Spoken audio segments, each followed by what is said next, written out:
செய்வார். நம்முடைய இந்த 2021 இந்த வருஷத்தினுடைய வாக்குத்தத்தம் உங்களை எல்லாருக்கும் தெரிந்திருக்கும். ஸ்தோத்திரம். என்ன வாக்குத்தத்தம்?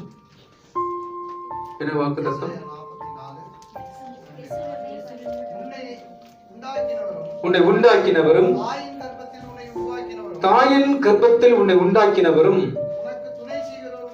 உனக்கு துணை செய்கிறவருமாகிய கர்த்தர் சொல்லுகிறதாவது, என் தாசனாகிய யாக்கோபே, நான் தெரிந்து கொண்ட யெஷூரனே பயப்படாதே. நான் தெரிந்து கொண்ட யெஷூரனே பயப்படாதே. அல்லேலூயா.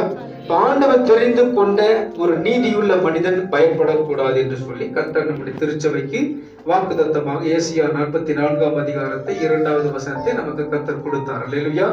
யெஷூரனே பயப்படாதே. beloved யெஷூரனே என்று சொன்னால் upright man, நல்ல நீதி நிறைந்த மனிதன் பயப்படக்கூடாது. உன்னை எங்கிருந்து தெரிந்து கொண்டேன் அப்படின்னு சொன்னாக்க பாதியில் தெரிஞ்சுக்கல. உங்களை எல்லாம் எங்க தெரிஞ்சுக்கிட்டேன்?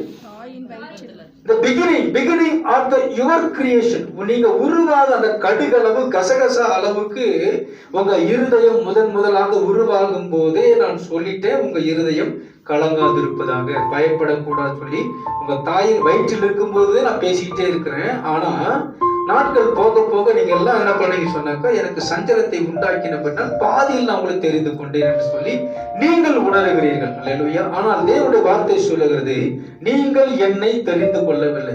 நம்ம சொல்ல போஸ்டிங் பண்ணலாம், ஆண்டவர் தெரிஞ்சுக்கிட்டேன், நான் இயேசுவின் பிள்ளை, nothing can happen in your life. எதுவுமே நடக்காது. நல்லா கவனிச்சுக்கணும்.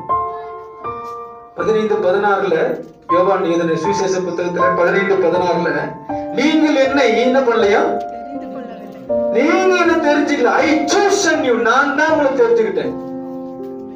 எல்லாரும் சொல்லுவாங்க, நான் பாஸ்டர் ஆயிட்டேங்க. சோத்ரன். நீ பாஸ்டர் ஆகலப்பா, நீங்க பாஸ்டர் ஆகல, நான் பாஸ்டர் ஆகல. என்னை தெரிந்து கொண்டார். He chosen for his special task. அல்லேலூயா. ஆனா இயேசு கிறிஸ்து பிதாவாகிய தேவன் என்ன செய்தாங்க? கொஞ்சம் டிஸ்டர்ப் ஆகும்.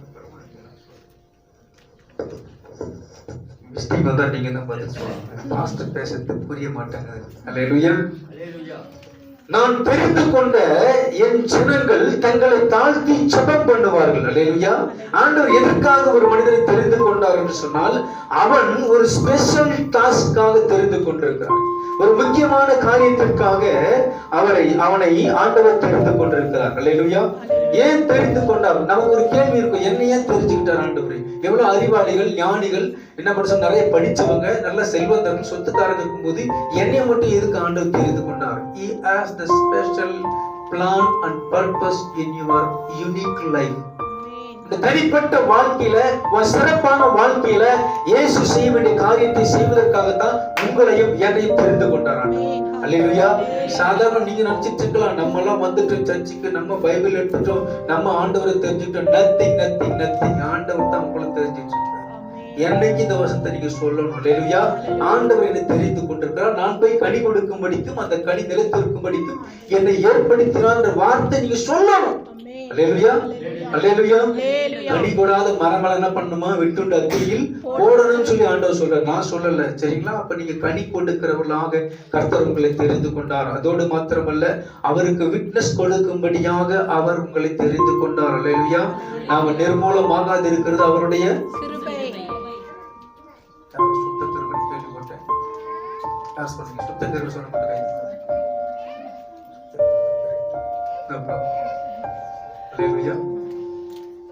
வேதத்துல சொல்லுகிறது, அவருடைய இரக்கங்களுக்கு முடிவில்லை. சரிங்களா? அவருடைய கிருபையால் நாம் நிலை நிற்கிறோம். அல்லேலூயா. அதனால் இன்றைக்கு ஆண்டவருடைய கிருபை மாத்திரம் ஒரு மனிதனுக்கு இல்லை என்று சொன்னால் நம்மளால இங்க உட்கார்ந்து இருக்க முடியாது. என்று சொன்னால் நம்முடைய நீதி எல்லாம், போன வாரத்துல வெள்ளிக்கிழமை சொன்னது போல, நீதி எல்லாம் அடுக்கான கந்தை என்று சொல்லி. அல்லேலூயா. அப்போ ஆண்டவர் சொல்லுகிறார், ஏசியா காலத்துல வாழ்ந்த ஜனங்களுக்கு சொல்றாரு, தேசமே என்று சொன்னால் அந்த தேசத்தில் இருக்கிற ஜனங்கள். அல்லேலூயா. தேசமே பயப்படாது என்று சொன்னால் அந்த தேசத்தில் இருக்கிற ஜனங்களுக்கு ஆண்டவர் சொல்லுகிறார், பயம் இருக்கக்கூடாது. அல்லேலூயா. என்று சொன்னால் உங்களை யெஷூரர்களாக நான் வைத்திருக்கிறேன், உங்களை பலம் உள்ளவர்களாக நான் வைத்திருக்கிறேன். வேதத்துல வாசிக்கிறோம், யூத ஜனத்திலும் இஸ்ரவேல் ஜனத்திலும் பலவீனப்பட்டவர்கள் ஒருவரும் இல்லை, குறிப்பாக பலவீனப்பட்ட ஸ்திரீகள் ஒருவரும் கிடையாது என்று சொல்லி எழுதப்பட்டிருக்கிறது. பலவீனப்பட்ட ஸ்திரீகள் ஒருத்தரும் கிடையாது என்று சொல்லி எழுதப்பட்டிருக்கிறது. அல்லேலூயா. அல்லேலூயா. அதனால இன்றைக்கு ஆண்டவருக்குள்ளாக இருக்கிற தேசம் இன்னைக்கு பயப்படக்கூடாது என்று சொன்னால், நான் போன வாரத்துல நல்ல ஜோமன், ஆண்டவரே இந்த தேசத்துல ஏதாவது ஒரு கிறிஸ்தவ மனுஷன், ஏதாவது ஒரு கிறிஸ்தவ மனுஷி இந்தியாவில் இருக்கிறவர்கள், தமிழ்நாட்டுல பிறந்த தமிழச்சி இல்ல தமிழச்சன் எவனாவது ஒருத்த முதலமைச்சர் வரக்கூடாது ஆண்டவரே. ரொம்ப வேதனைப்பட்டு ஜோம் பண்ணு, ரொம்ப வேதனைப்பட்டு பொட்டச்சி ஜோம் பண்ணு. இது எங்க நிறைவேற்ற? அமெரிக்காவில் நிறைவேற்று. துணை ஜனாதிபதி தஞ்சாவூருக்கு போயிருக்கு. ஸ்தோத்திரம். எத்தனை பேருக்கு தெரியும் தெரியாது எனக்கு. அமெரிக்காவை ஆளக்கூடிய ஒரு துணை ஜனாதிபதி பதவிக்கு ஆண்டவர் எங்க அனுப்பிடுறாரு? தஞ்சாவூர்ல சீகன் பால் வந்த தஞ்சாவூர்ல இருந்து அனுப்பிடுறாரு. போ அங்க போ அப்படின்னு சொல்லி. அவ்வளவு தேசத்துக்கு ஒரு சேமத்தை உண்டு பண்ணுகிற கர்த்தர், தேசத்துக்கு பயத்தை கொடுக்காத கர்த்தர் நம்மோடு கூட இருக்கிறார். அந்த அம்மா என்ன பண்றாரு சொன்னாங்க, ஆச்சரியப்படத்தக்க அளவுல துணை அந்த அனௌன்ஸ்மெண்ட் கேட்ட உடனே எல்லாரும் மகிழ்ச்சியா இருந்தாங்களோ இல்லையோ, எனக்கு பயங்கரமான மகிழ்ச்சி. கிச்சன்ல போயிட்டு 2 மைசூர் பாக்கு எடுத்து சாப்பிட்டேன். எனக்கு மற்றற்ற மகிழ்ச்சி. தமிழச்சி போய் அந்த இடத்துல துணை ஜனாதிபதியை கர்த்தர் மாற்றி. அப்ப தேசம் பயப்படாமல் இருக்க வேண்டும் என்று சொன்னால், தேசத்தில் இருக்கிற குடிகள், தேசத்தில் இருக்கிற தேவ பிள்ளைகள், உங்க பிள்ளைங்க தலைமையில கை வச்சு ஜெபம் பண்ணுங்க, என் பையன் பிரதமரா வரணும். ஏன் இப்படி பாக்குறீங்க? ஏன் நான் முனிசிபாலிட்டி எலெக்ஷன் நிக்க கூடாதுன்னு சொல்றேன். நான் எப்படி பிரதமரா வருவான்? நடக்கும். நீங்க இன்னைக்கு தலைமை கை ஜெபம் பண்ணி பாருங்க பிள்ளைகளுக்கு. என் பிள்ளை நீலகிரி மாவட்டத்து கலெக்டரா வர வரைக்கும் நான் பார்க்கணும், நான் உயிரோட கூட இருக்கணும். என் பிள்ளை நீலகிரி மாவட்ட கலெக்டரா வரணும். ஒரு நாளாவது கலெக்டர் சீட்ல உட்கார சொல்லி ஜெபம் பண்ணுங்க, கண்டிப்பா நடக்கும். ஏன்னா தேசத்துக்கு பயப்படாது சொன்னா உங்களுக்கு கூட தான் தேசத்துக்கு பயத்தை நீக்கி போட முடியும். நீங்க பாத்தீங்க அப்படின்னு சொன்னாக்க, தேசத்தில் நடக்கிற கொள்ளை கொலைகள் எல்லாம் எதுக்காக நடக்கும் சொன்னா, தாய் தகப்பன்மார் நடத்தாத விதத்தில் நடத்தி இருக்கிறதுனால தான் குழந்தைங்க அவங்க இஷ்டத்துல போய் உலகம் இன்னைக்கு சீராயிருந்து சின்ன பின்னமாக மாறிக்கொண்டிருக்கிறது. இன்னைக்கு இளைய சமுதாயம் உருவாக்கப்பட வேண்டும் என்று சொன்னால், தேசம் பயப்படாமல் இருக்க வேண்டும் என்று சொன்னால், நீங்க கிடையாது, உங்க பிள்ளைங்க தான் இனி உருவாக்கப்பட வேண்டும். இனி நீங்க கூட பிரதமராக ஆபத்து பிரச்சனை கிடையாது. ஸ்தோத்திரம். நீங்களும் கர்த்தருடைய சமூகத்தை ஜெபிக்கிறானால் கொண்டு போய் கர்த்தர் உங்களை கொண்டு போய் வைப்பார். நம்ம கோபுரத்தை கொண்டு போய் வைக்கிறார்கள். நீங்க அதை செய்ய வேண்டிய பிரகாரமாய் இன்னும் செய்யவில்லை. நான் சொல்லல, உங்கள் காரியம் சித்திக்காதபடிக்கு நீங்கள் இன்னும் கேட்க வேண்டிய பிரகாரமாய் கேட்கவில்லை. 2016 வருஷம் ஆண்டவரே உமக்கு சித்தமானால் எங்களுக்கு ஒரு வண்டி கொடுங்க, இல்லைன்னா வண்டி கொடுக்காதீங்க ஆண்டவரே ஜெபம். 31 நைட்டு போன் பண்ணி சொல்றாரு Karur Vysya bank manager, little flower husband, little flower 2 பேரும் வந்து 3.25 லட்சத்துக்கு 3.5 லட்சத்துக்கு செக் இருக்கு, வாங்கிட்டு போயிட்டு வண்டிக்காரர்கிட்ட கொடுத்துருங்க. அன்னிதான் ஜெபம் பண்ற, ஆண்டவர் சித்தமானால் கொடுங்க, இல்லைன்னா வேணாம். அல்லேலூயா. 31 நைட் கூட அற்புதம் செய்ய முடியும். ஆமென். அல்லேலூயா. அல்லேலூயா. தேசமே நீ பயப்படாத. உங்க பிள்ளைகளை பார்த்து சொல்லு, நீ தேசத்தை கலக்குறனா உன்னால என்ன முடியும்? நீ சொன்ன பேச்சு கேட்பியா? அவன் நாளைக்கு அதை அப்படியே யோசிச்சுட்டே இருப்பான். மம்மி சொன்ன வார்த்தை, டாடி சொன்ன வார்த்தை அப்படி கேட்டுட்டே இருப்பான். இது எப்படி நிறைவேற்றுறது? அவன் யோசிச்சுட்டே இருப்பான். மம்மி சொன்ன பேச்சு கேட்க மாட்டாங்க சொல்லிட்டாங்க, நான் கேட்க மாட்டேன். யார் பிரச்சனை? யார் பிரச்சனை? எந்த குழந்தையும் மண்ணில் பிறக்கையில் நல்ல குழந்தைகளே, அவர் நல்லவராவதும் தீயவராவது அன்னை வளர்ப்பதிலே. வசனம் சொல்லுது. இத பாட்டா என்ன பண்ற சொன்ன கண்ணதாசன் எழுதுறார். வசனத்தை தான் எழுதுறோம். பிள்ளைகளை பெற்றோருக்கு கோபம் உண்டாக்காதீர்கள், பிள்ளைகளை பெற்றோருக்கு கீழ்ப்படிங்கள், இது நியாயம். ஆனால் தேசத்தில் நியாயம் உருவாக்கப்பட வேண்டுமானால் உங்கள் பிள்ளைகள் நியாயத்தில் வளரணும், நம்ம நியாயத்தில் வளரணும். அநியாயத்தில் சந்தோஷப்படாது என்று சொல்லி வேதம் சொல்லுகிறது. அந்த நியாயத்தில் சந்தோஷப்படுகிற அந்த அன்பு, கிறிஸ்துவின் அன்பு நிறைக்கப்பட்ட ஜனங்கள் தங்களை தாழ்த்தி செபித்து இந்த தேசத்தை தங்களுடைய கைகளை எடுத்துக்கொள்ள முயற்சி செய்வார்கள். அல்லேலூயா. நீ எத்தனையோ கிறிஸ்தவ தலைவர்கள் உருவாகி விட்டார்கள். நீ எத்தனையோ கிறிஸ்தவ சமுதாயம் உருவாகி இருக்கிறது. நீங்க பார்த்தீங்க சொன்னாக்கா வெளியே இருக்கிற கட்சிகள் அதிகமாய் இல்லை. ஆனால் கிறிஸ்தவத்தில் கட்சிகள் பார்த்தீங்க சொன்னாக்கா எனக்கு கணக்கே தெரியல. ஒரு 6 வருஷத்துக்கு முன்னாடி ஒருத்தர் வந்தாரு, கிறிஸ்தவ முன்னணின்னு சொல்லிட்டு. நம்ம ஏற்கனவே நம்ம 1953 கிறிஸ்தவ முன்னணி என்று சொல்லி வெள்ளக்காரன் போன உடனே நாங்க என்ன பண்ண சொன்னாக்க இந்த கட்சி ஆரம்பிச்சிட்டோம் அப்படின்னு சொன்னாரு. சொல்லிட்டு போயிட்டு ஒரு 2 மாசம் பொறுத்து ஐயா எங்க இருக்காரு சொன்னாக்க மேல போயிட்டாரு. என்கிட்ட பயாலஸ் கொடுத்துட்டு போயிருப்பாரு ஜெராக்ஸ். தம்பி இதை எடுத்து நீ நடத்துறியா வச்சுக்க அப்படின்னு. இந்து முன்னணி துவங்குவதற்கு முன்பதாகவே கிறிஸ்தவ முன்னணி துவங்கியாச்சு. மரித்து போய்விட்டார். அதை திரும்ப எடுத்து நடத்த ஆள் இல்லை.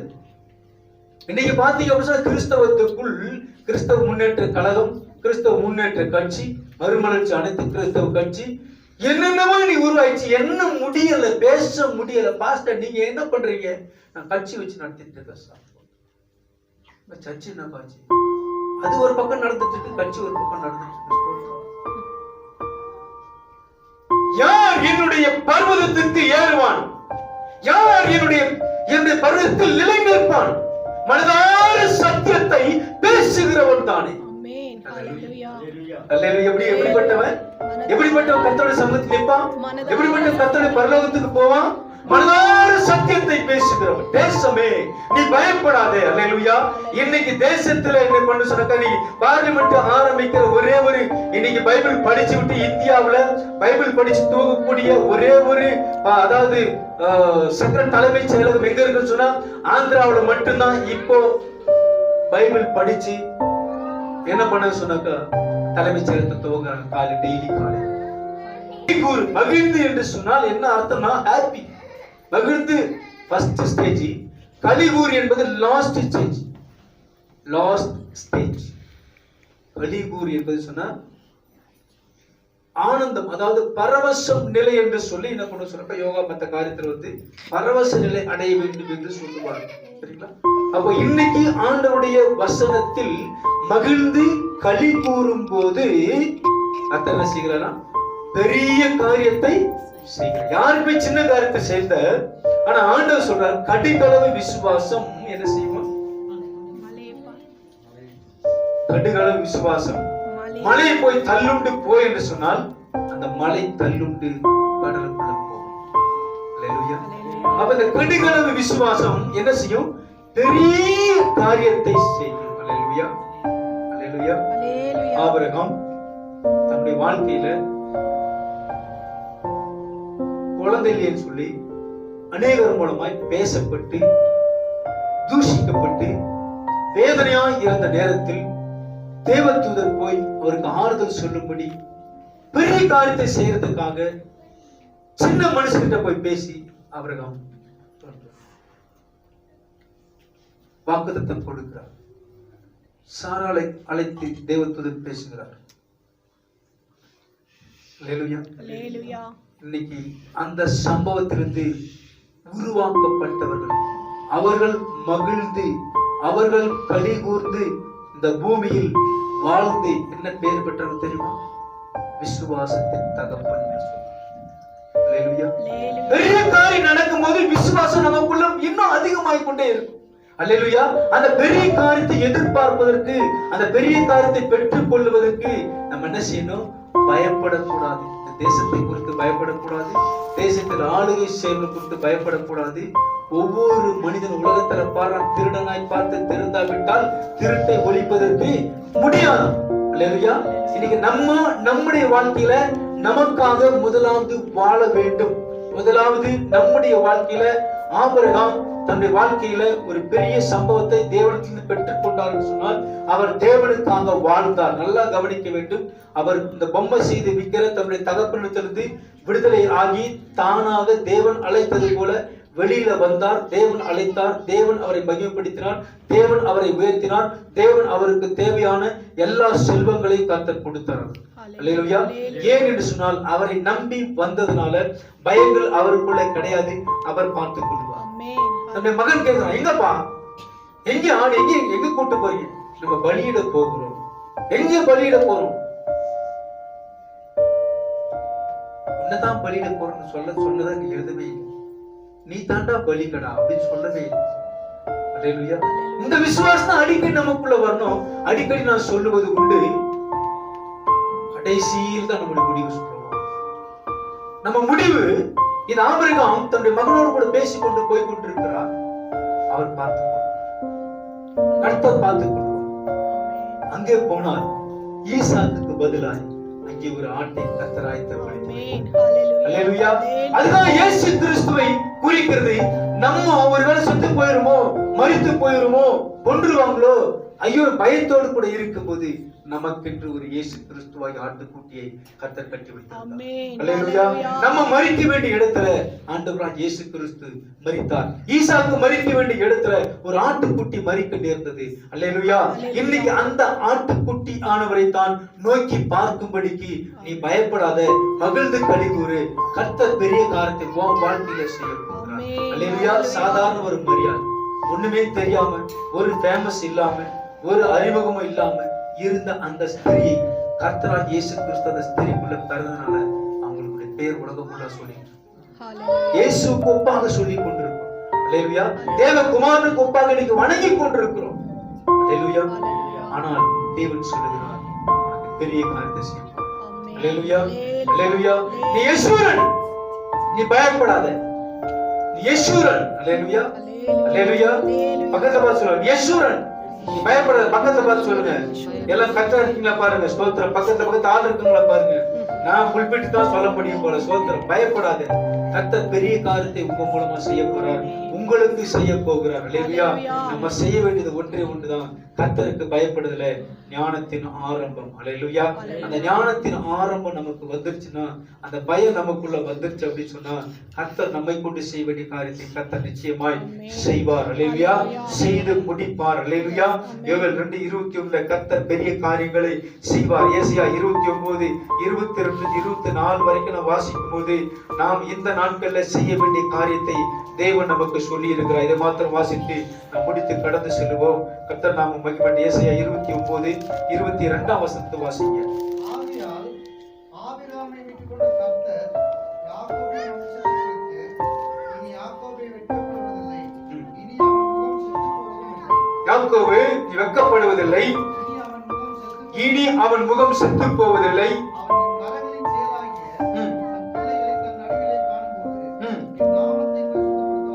பிள்ளைகளை காணும்போது என் நாமத்தை பரிசுத்தப்படுத்துவார்கள்.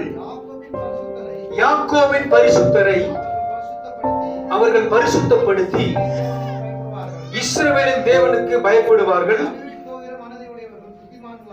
வழுவி போகிற மனதை உடையவர்கள் புத்திமான்களாகி முறுமுறுக்கிறவர்கள் உபதேசத்தை கற்றுக்கொள்ளுவார்கள். ஹalleluya. ஹalleluya. ஹalleluya. ஹalleluya. 22ஆம் வசனத்துல ஆகையால் ஆபிரகாமை மீட்டுக்கொண்ட கர்த்தர் வெட்கப்பட மாட்டீர்களாம். ஆபிரகாம் மீட்டுக்கொண்ட கர்த்தர் யாக்கோபின் வம்சத்தை குறித்து இனி யாக்கோபு வெட்கப்படுவதில்லை.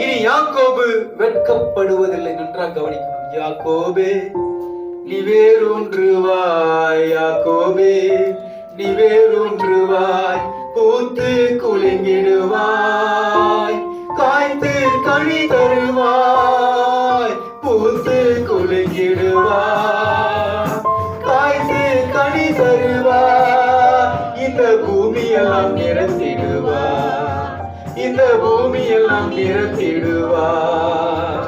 யாக்கோபே நீ வேறொன்றுவாய், யாக்கோபே நீ வேறொன்றுவாய். அருமையான மகன் அல்லவோ, எனக்கு பிரியமான பிள்ளை அல்லவோ ஆண்டவர் நம்மளை பார்த்து சொல்லணும். அல்லேலூயா. ஆண்டவர் சொல்றார், யாக்கோபு என்ன பண்ண மாட்டான், வெட்கப்பட மாட்டான். அல்லேலூயா. வெட்கப்படாதவனுக்கு பெரிய காரியத்தை செய்வேன். அல்லேலூயா. நீங்கள் என்னை குறித்து வெட்கப்படுவீர்களானால் நான் உங்களை குறித்து பிதாவின் முன்பாக